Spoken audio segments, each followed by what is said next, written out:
Thank you very much. I'm going to talk about trains. I'm a big fan of trains. This is the... Oh, sorry. Thank you. Thank you very much. I'm going to talk about trains. This is the train station in Utrecht. That's where I live. It's the biggest train station in the Netherlands. And here you can see how you can easily check in at those piles you see there, the yellow ones. You have this OV chip card where you can check in and check out. And our trains, they're great, they're safe, they're usually on time. You don't have to make any reservations. They're, you know, affordable. So I think that the Netherlands has a great national railway system.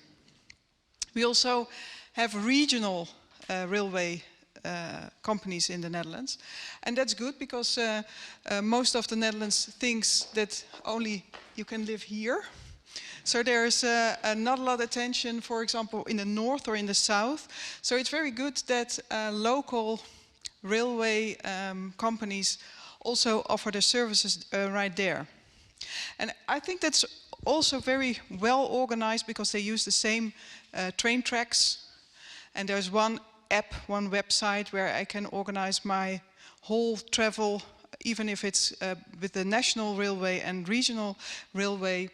And I can also use my OV chip card. So there's one thing I need to do. I need to check in, check out when I enter another train, but that's, you know, that's doable. And you can imagine how much standardization is needed to organize this. When it comes to international traveling, that's a little bit more difficult, of course. I can travel to the south of France, that's, you know, 1,000 kilometers, for example, to Marseille. It takes me 6 hours. When I want to Copenhagen, that's only 600 kilometers from Utrecht. It takes 11 hours. I cannot take a direct train to Italy. I would like to travel by train to Rome, but that's really difficult. And there's no way, there's no system where I can book one ticket for my train. You know, there's no one tight timetable. So it's really difficult to travel abroad. So we are not using the capacity of our European railway system to the max, right? And, well, the European Commission thought, let's do that better. So last year was the year of the train. And that was aimed to improve the capacity of the European railway station, to decrease the costs and to enhance all the possibility, the flexibility and the reliability of the European railway system. And, yeah, when we look at education, isn't that a little bit the same? Because when it comes to education, digitization also has a big role. And the universities, they use standards, for example, to make their apps interoperable with each other so they can service their students. And they also use standards to make a bilateral collaboration with other universities possible. For example, in the Erasmus+. And we also, of course, have the European universities, where they also have collaboration with other universities. But those are all single-point solutions. There are generic problems that we want to solve. We want to facilitate our students to be able to travel around Europe, to study at other universities, and to make to facilitate their studies. But we're doing this not in a generic way. So that's, you know, it's very similar to what we do in the trains. So we have on a national level, we organize education rather well, but well, even more at the university level. And that's the same with the trains. Regional trains, they work perfectly. And most of the time, they're really well connected with the national trains. But when it comes to international, it's another story. So what does it mean for our students? Because our students, they want to study abroad. They're not only connected to one university. And they're not interested in our bilateral agreements or in our consortium of a European university. They want to look further than that. So we have to do more. And that is, of course, because the student, as I said, the student journey doesn't stop at the walls of the campus, but also that we waste public money, brainpower, and expertise by investing in point solutions.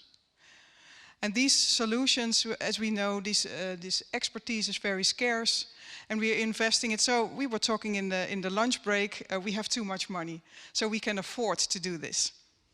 And we're making a very fragmented landscape by doing so. And this fragmentation also hinders not only a seamless student journey, but it also hinders innovation. Because it doesn't give us enough room and space to innovate, because we are so working on these point solutions. So I really think we need to change. Well, you can be very negative about it, but I think I'm very optimistic about it. I think that Europe has a great pole position to organize that change. And for several reasons, Europe has shown already its strength in collaboration and joint agreements. For example, the GDPR. GDPR has a large impact on a global scale. So we have shown that we can do this. And also the European educational sector proved to be able to set a common agenda. So take a look at the Bologna Declaration, for example. We started this in 1998, and within 1 year, all member states, they signed the Bologna Declaration, and within a few years, our whole educational system in Europe changed. So there was a huge revolution, and we did that. So we can do this. And also European universities have a strong tradition of collaboration. I already mentioned the Erasmus Plus program and the European universities. So there is already a lot of collaboration. So again, I think in Europe we have a good pole position to start this, to start facilitating our students better than we do right now.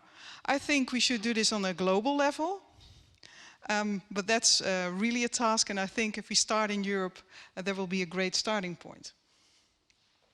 So what should we do then, if we want to change things? Well, first of all, I think we should organize all relevant parties and responsibilities, because if you look at the landscape now, there are a lot of parties involved. For example, Erasmus Without Papers. We also have One EdTech, a global organization for standards. We have UNIS, European Collaboration Organization for Universities. We have SHEANT, it's a collaboration organization for NRENs. I can go on. There are a lot of organizations that are playing their part in facilitating students, and also, of course, commercial parties. So what we should do is come up with a clear common vision. We should not start another standard, start another idea, but we really should come up with a common, clear vision on what we want to achieve. And the students should be at the center of this, because we want to facilitate our students. And I really think that one of the problems is that we think too much from our own institution. We want to organize things very well in our own institutions, but that's not really helping our student. And we should invest in all aspects of interoperability. So that's not only the technical interoperability that makes software and hardware work together. It's also about semantic interoperability that makes it possible to exchange data from different systems. It's also about organizational interoperability that connects different stakeholders that should be interconnected, and also the legal interoperability. So on all these levels, we need to collaborate. And the technical interoperability is not the hardest part. The hardest part is on the top 3. And we really need to organize ourselves to be able to collaborate on that. And I think I already mentioned that I think our focus on the student is one of the main arguments to do so. But there's another one. And that's because EdTech parties are investing heavily in education. And with their investments, they are getting more and more influence on the education itself. So their investment grew from last year over 20 billion US dollars. And of course they offer great products, but they also offer products on their terms. So are we able to set the conditions under which we want to use their products? And I think that's really important that we do so. That the reason, of course, why they invest so much is that there's every second a new student is born. So education is a perfect market to invest in, because you know there will be always students and even more students to enter education. And if you take a look at the big five, and they're also investing heavily in education, they're also investing in the infrastructure we use. So the infrastructure of these companies are getting more and more important in our educational landscape. And I really think that's a problem. If you look at infrastructure in our real world, that's public, right? The railways and the roads that we drive on, they are paid by and maintained by the government. So imagine that you want to drive to a mall to buy something and you have to pay Amazon to drive the road. So, well, that's happening in the digital world. Everything is commercial over there. So what does it mean for education? Because education is a public good. And I really think that we should be able to protect the values of education. And that's not only for our students, because I really believe that we need to offer our students a safe environment to develop themselves. And it has to be inclusive, it has to be accessible, but it's also very important to do so, to protect our public values, to maintain the autonomy of universities themselves. Because the bigger the influence of big companies is, the less autonomy universities have. And you already see this happening. For example, if you want to publish a course on Coursera, Coursera sets the conditions under which you can do that. So this is already happening, and I think it's really important that autonomy for our educational sector will be protected. This is this value compass we developed at SURF to start a discussion on how can we save these public values. Because when we talk about public values, usually people say, oh yeah, that's about privacy and that's about security, but it's about more than that. So we're trying to set this, give examples to have the discussion. Yes? I'm just wondering, are you thinking in the global context or in the Dutch context with this framework? Well, we developed this one for the Dutch context. I think when you look at values, they're graded differently in the world, right? There's a difference between Europe and China and the United States. So I think for myself that Europe is as a continent one of the few and maybe the only value-driven continent. So I can see that these values, and it doesn't have to be this one, this is just a compass to start a discussion. But I think that that you really want to protect values for public education, that the starting point for that discussion in Europe has a great starting point. Of course, I would like that to be on a global level, but well.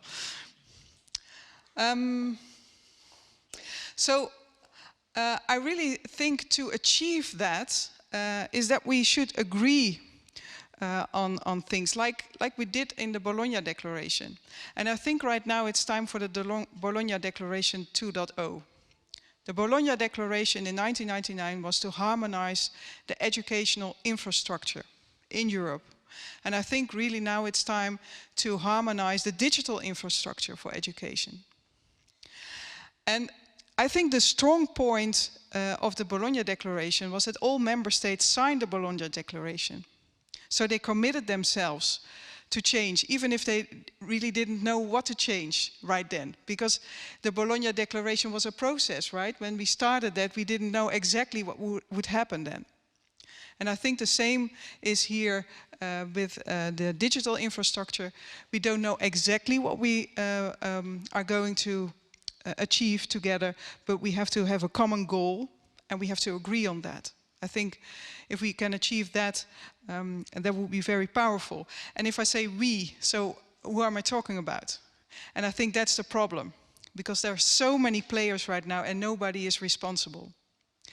And I was talking about the year of the railway, and Europe said in the year of the train, I want the trains to be better connected. So this has to be a collaborative effort of whole Europe.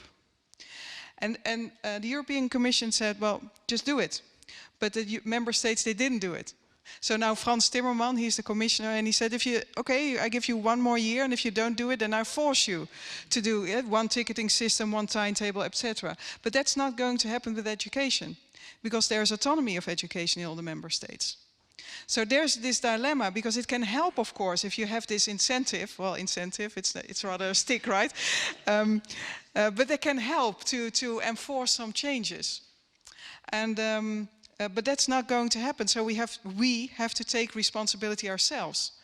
So if I say we, I really address everybody here in the room, and I address myself. And even if you think, no, this responsibility is too big for me, well, if we all say that, nothing will change. So I really think we need to start organizing ourselves.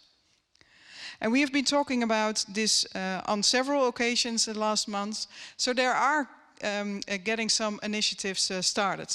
For example, there's after a workshop we had in Brussels in October, a think tank was established, a think tank to come up with a vision paper on why do we need to change? Why do we need digital infrastructure for education? And what's the problem? And what are the risks if we don't collaborate? And last week we were in Berlin. We had a workshop at Online Educa Berlin on the same topic. And also there were a lot of people who said, yes, we want to collaborate. So I think, well, there are some people who want to take the responsibility even if they don't know how it looked like to take that responsibility. And I'm very happy with that. So that's, you know, we are doing something and we don't know how to do it. But I really invite us, all of us, to start anyway and to see if we can better facilitate our students. And so let's make 2023 the year of the student, of student mobility, and give ourselves a task. And I hope we will make big steps next year. Thank you very much.